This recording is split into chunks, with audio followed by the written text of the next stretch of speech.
మాజీ ఎమ్మెల్యే జగ్గారెడ్డి మాట్లాడుతున్నారు, లైవ్ లో చూద్దాం. ప్రజలు ఆ నమ్మకంతో ప్రభుత్వాన్ని ఏర్పాటు చేసిరు, ఇచ్చిరు, అవకాశం ఇచ్చిరు. మరి ప్రజలిచ్చిన యొక్క కాంగ్రెస్ పార్టీ ప్రభుత్వాన్ని ఏర్పాటు చేసుకునే యొక్క క్రమంలో చేసుకునే రోజు ఆ రోజు సోనియా గాంధీ గారు, రాహుల్ గాంధీ గారు మరి వారి సమక్షంలో సీఎం రేవంత్ రెడ్డి గారు ప్రమాణ స్వీకారం చేసిన తెల్లారే మీరందరూ కూడా చూసారు. వితిన్ 24 అవర్స్లో ఆ రోజు సోనియా గాంధీ గారు ఈ 6 పథకాల్లో హామీలు ఏవైతే ఉచిత బస్సు ప్రతి మహిళ ఈ తెలంగాణ రాష్ట్రంలో ఒక గ్రామం నుంచి ఒక గ్రామము, వాళ్ళ గ్రామం నుంచి ఒక పట్టణము, ఈ ఊరు నుంచి ఆ ఊరు, ఆ ఊరు నుంచి ఇంకో ఊరు, ఇంకో ఊరు, రాష్ట్రం మొత్తము ఉచితంగా ప్రయాణం చేసే ఒక హామీ పథకాన్ని అమలు చేయడము 24 గంటల్లోనే సీఎం రేవంత్ రెడ్డి గారు ప్రారంభించడం కూడా జరిగింది. వారు ప్రారంభించారు. నేను ఆ రోజు నేనే కాదు, సీఎం రేవంత్ రెడ్డి గారు, మా డిప్యూటీ సీఎం, క్యాబినెట్లు, మా సీనియర్ లీడర్ అందరూ కూడా మేమందరం కూడా బస్సులలో ఎక్కినాం. ఆ రోజు ముఖ్యమంత్రి రేవంత్ రెడ్డి గారు లాంచింగ్ చేసిన తర్వాత నేను చాలా ప్రాక్టికల్గా చూసిన ఆ రోజు బస్సులో ఆ ఉచిత ప్రయాణ మహిళలందరూ కూడా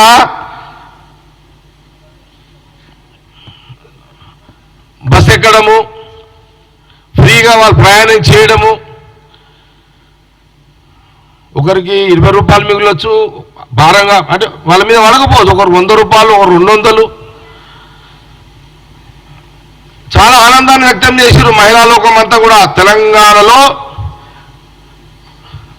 తెలంగాణ ప్రజలు, మహిళలు ఆ రోజు ఆ ఉచిత బస్సులను చాలా సంతోషాన్ని వ్యక్తం చేశారు. Students, college students, high school students, ఆడపిల్లలు ఉచితంగా ప్రయాణాన్ని వాళ్ళు చాలా చాలా వాళ్ళ సంతోషాన్ని వ్యక్తపరిచారు ఆ రోజున. ఇది ఒక బ్రహ్మాండమైన మహిళా ఉచిత ప్రయాణం ఆర్టీ బస్సులో అనే ఒక స్కీమ్ గురించి వాళ్ళు చెప్తుంటే నాకు కూడా చాలా సంతోషం అనిపించింది. ఆ పథకం గురించి ఆ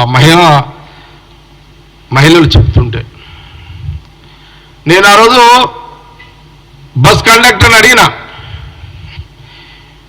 నువ్వు ఇప్పుడు ఎక్కడి నుంచి వస్తున్నావు అని అంటే, నేను పడంచేరు నుంచి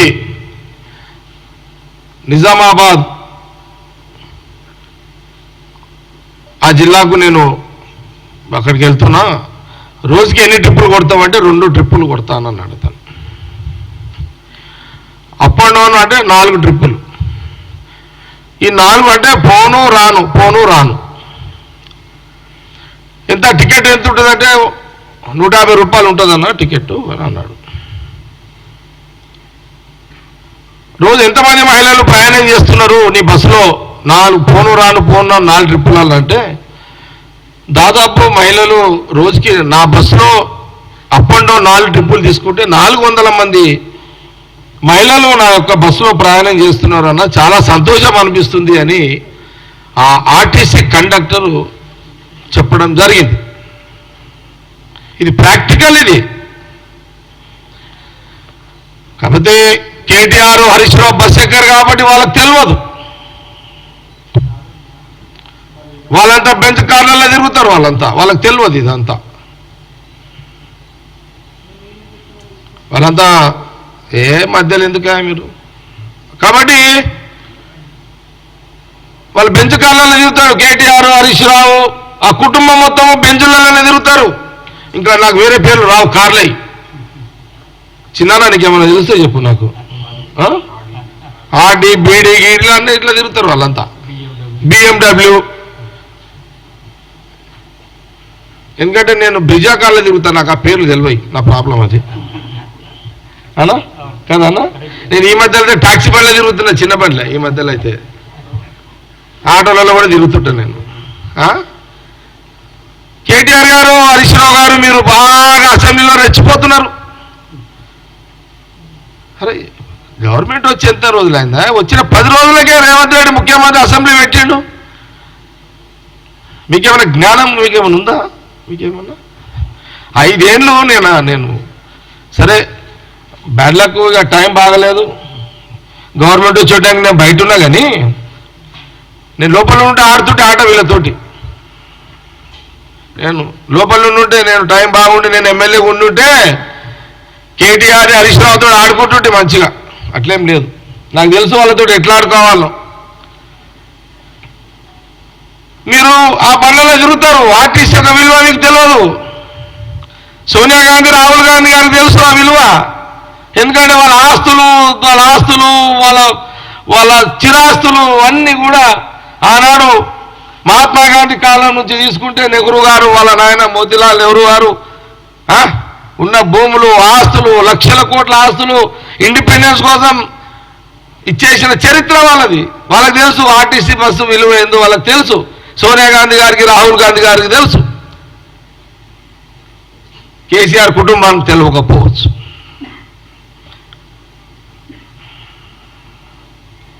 పిల్లలకు తెలియకపోవచ్చు, ఎందుకంటే పిల్లలు పవర్ రాగానే రోడ్డు మీదకి వచ్చారు కాబట్టి తెలియకపోవచ్చు. అలా ఆ విలువేందో సోనియా గాంధీ, రాహుల్ గాంధీ గారు బాగా తెలుసు కాబట్టి సీఎం రేవంత్ రెడ్డి గారు స్టార్ట్ చేశారు తెల్లారే. మరి రోజుకు 400 మంది అంటే ఇప్పుడు 25 రోజులే. ఒక్క బస్సు 4 ట్రిప్పులు అంటే లెక్క చేయండి ఒకసారి. ఎవరు ఇప్పుడు వారు తిరిగింది ఎంత తెలంగాణలో? చిన్న 6.5 కోట్లు, 6.5 కోట్ల మంది మెడిసాయి, 6.5 కోట్ల మంది ఈరోజు మహిళలు తెలంగాణ తిరిగిరు ఫ్రీగా. దీనికి నువ్వు సవాలా? నేను కేటీఆర్ని, హరీష్ రావుని అడుగుతున్నా. మీకు దీని మీద వస్తారా? డిబేట్కి వస్తారా? మీరు ఎప్పుడు అమరవీరుల జ్ఞాపకార్థంగా మీరు వాళ్ళకి ఇచ్చేది ఏం లేదు. అమరవీరుల కుటుంబాలకు కానీ ఆడికి పోతారు, దండం పెడతారు, మీ పని మీరు చేసుకుంటారు. వాళ్ళ దండాలే స్తూపాలకు. మీ ఆ స్తూపం కాడికి రా అసెంబ్లీ ముందు ఎప్పుడన్నా. మా యూత్ కాంగ్రెస్ ఎన్ఐసి వాళ్ళు వస్తారు, వాళ్ళు చూసుకుంటారు మీ సంగతి అంతా. అరే ఏం ఇదంతా ఏం 10 రోజులకు మీరు ఎప్పుడైనా నేను అడుగుతున్నా, బీఆర్ఎస్ కేటీఆర్ని, హరీష్ రావుని అడుగుతున్నా, ఆ రోజు మీరు ఎంత సమయం మీకు ఇచ్చిర్రు? మీరు ఎప్పుడైనా బట్టి విక్రమార్క సిఎల్పి నాయకుడిగా మాట్లాడాలంటే ఎప్పుడైనా మైక్ ఇచ్చిరా? మీరు ఇవ్వలేదు. ఎందుకంటే మమ్మల్ని ఏం అడుగుతారో, ఏం ప్రశ్నిస్తారో, ఏం నిలదీస్తారో మీరు ఎప్పుడు ఇవ్వలేదు. కానీ ఆ రోజు స్పీకర్ గారు, మరి సిఎల్పి మా ముఖ్యమంత్రి గారు రేవంత్ రెడ్డి గారు, మీకు ఇది డెమోక్రసీ, కాంగ్రెస్ డెమోక్రసీ, ఎవరైనా మాట్లాడుకోవచ్చు, మీరు మాట్లాడుకోండి అని మీకు మైకులు స్వేచ్ఛగా వదిలేము. అదేదో 10 రోజులకే మీరు ఏదో అయిపోయిందని చాలా బాధ అనిపించింది మాకు. అది ఈరోజు మా పిఆర్ఓ అంటున్నాడు, హరి అంటున్నాడు, రిపోర్ట్ ఇస్తున్నాడు, గాంధీ భవన్లో రిపోర్ట్ ఉంది. 6.5 కోట్ల మంది మహిళలు ఈరోజు తిరుగుతున్నదంటే ఇంకా 4 ఏళ్లలో ఎంతమంది మహిళలు ఈరోజు ఎంత హ్యాపీగా భారం లేకుండా ప్రయాణం. ఒక యాదగిరిగుట్ట పోవచ్చు, తెలంగాణ బస్సు ఎక్కడ పోతే అక్కడ మహిళలు ఫ్రీయే కదా. కాబట్టి ఇది ఈ విషయాన్ని కూడా గమనించాలి. ఇక రెండవది ఆరోగ్యశ్రీ.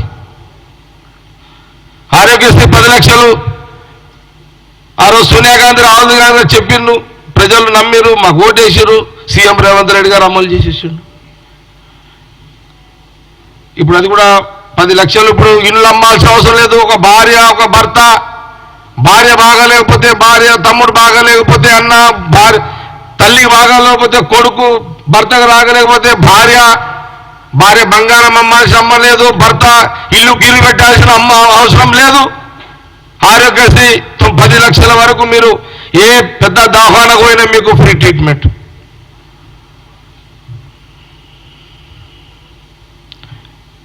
ఎందుకంటే మీకు ఫ్రీ ట్రీట్మెంట్ విలువ తెలియదు.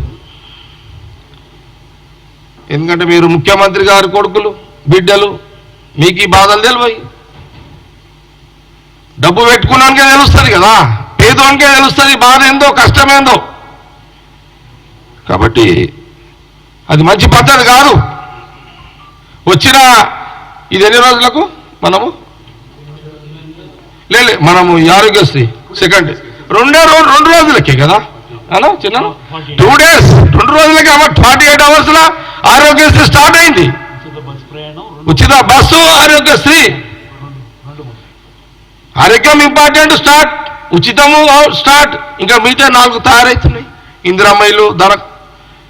అచ్చా, నేను ఒకటి అడుగుతున్నా కేటీఆర్ గా హరీష్ రావు గారు, నేను చాలా విషయాలు ఉన్నాయి, మీడియా ఈరోజు కోఆపరేట్ చేయాలి. ప్రభుత్వం మా ముఖ్యమంత్రి గారు, మా క్యాబినెట్, మా డిప్యూటీ సీఎం ఏం చేస్తున్నారు, కాంగ్రెస్ పార్టీ ఏమి ప్రజలకు తెలపాల్సిన బాధ్యత. అది వర్కింగ్ ప్రెసిడెంట్ గా కాంగ్రెస్ పార్టీగా మాకున్నది. చిన్న మా సీనియర్ నాయకుడు ఉన్నాడు.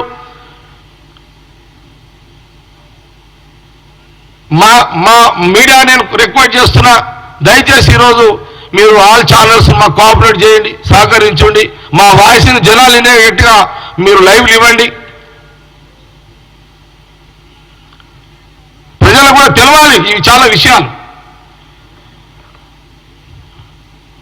నేను అడుగుతున్నా కేటీఆర్ని, హరీష్ రావుని అడుగుతున్నా, 9 ఏళ్ల కాలంలో ఈ రాష్ట్రానికి ముఖ్యమంత్రి రేవంత్ రెడ్డి అయిన కొన్ని రోజుల్లోనే ప్రజాపాలన, అంతేనా, ప్రజాపాలన అర్థం చేసుకోండి. ఇది 9 ఏళ్ళు కేసీఆర్ పాలన అన్నారు, ప్రజాపాలనలే. కాంగ్రెస్ వచ్చిన తర్వాత రేవంత్ రెడ్డి ముఖ్యమంత్రి అని రేవంత్ రెడ్డి పరిపాలన అల్లే, ప్రజా పరిపాలన అన్నారు రేవంత్ రెడ్డి ముఖ్యమంత్రి గారు.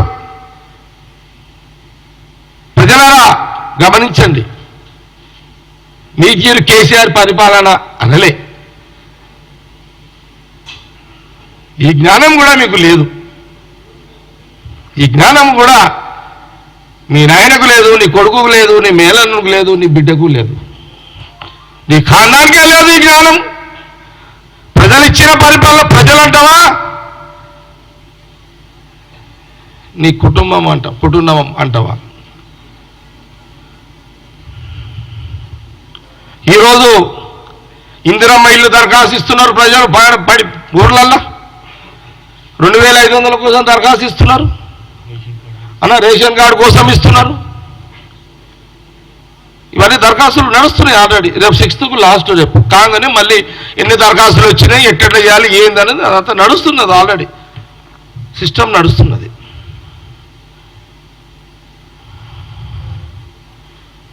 మరి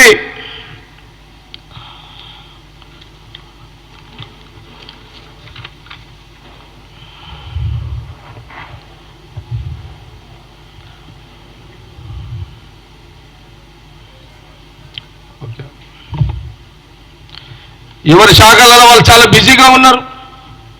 ఎప్పుడైనా సరే